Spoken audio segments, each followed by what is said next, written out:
This is to go along with Chapter 6, Section 1. In this section, we are converting percents to decimals and decimals back to percents. So in problem number 2 on the exercises, we have 76%.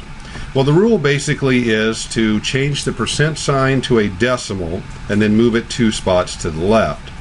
So it goes like this. So 76% as a decimal then would be 0.76. So it just moves 2 spots to the left. Number 4, we have 121%. Again, change the percent to a decimal, move it 2 spots to the left. So this then becomes 1.21. Same thing for a fraction percent. So in number 8, this is number 8 here, we have 3/5%. Well, this is a two-step problem. First off, we have to convert the fraction to a decimal. And if you're not familiar with what 3/5 is, it's 0.6. You can simply take the top number, divide it by the bottom. So the first step then is to make this a decimal percent. Okay, in order to make it then a true decimal, we move it 2 spots to the left. Now we don't change the percent to a decimal spot because it already has a decimal in the answer, see 0.6. So the rule then though is just simply applied by moving it over 1, 2. Since we don't have any numbers there, we add zeros. So then this becomes 0.006 as a decimal. So in number 16, we have 0.9 3/4. Oh, excuse me, the point's not there. Okay, that's much easier anyway. So now they want to convert this back, then this is problem number 16. We want to convert that back to a percent. So if we were moving it 2 spots to the left, we have to move 2 spots to the right to convert that back to a true percent. But again, this is a two-step problem because we have whole numbers and we have fractions. So we convert the fraction then to a decimal. So 3/4 is 0.75, so we have 9.75.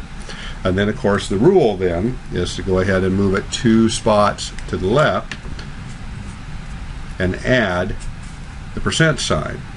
So the decimal is now at the end here. We don't have to write that, so it can just be either way. I've seen it both ways. Mostly they don't have the decimal point given at the end. It's assumed. Okay, so you don't have to have it right there.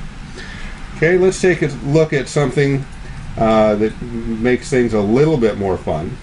All of these are exactly the same. Let's look at number 30. So this is problem number 30, and we have 0.8%.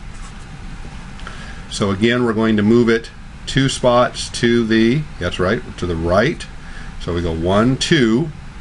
Okay, and since we now have 0.8 and we moved it 2 spots, we add that 0 behind.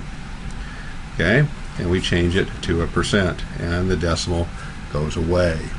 All right, let's take a look at the problems down there that are fractions. So let's look at like 31, or just let's look at 32 because you're going to do 31. So number 32 is 1/8, and 1/8. We're going to change that to a percent. So first off, we have to convert that to a decimal.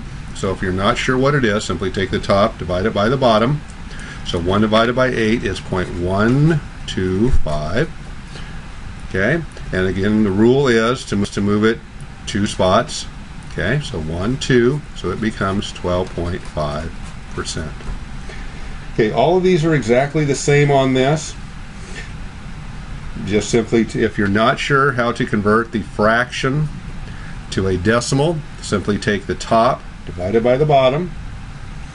Okay, and that'll give you a decimal. It'll be on your calculator, and just simply move it 2 spots to the right if you're converting a decimal to a percent, and then back up here at the top when we first do these, where we're taking a percent, we're changing it to a decimal, it's 2 spots to the left.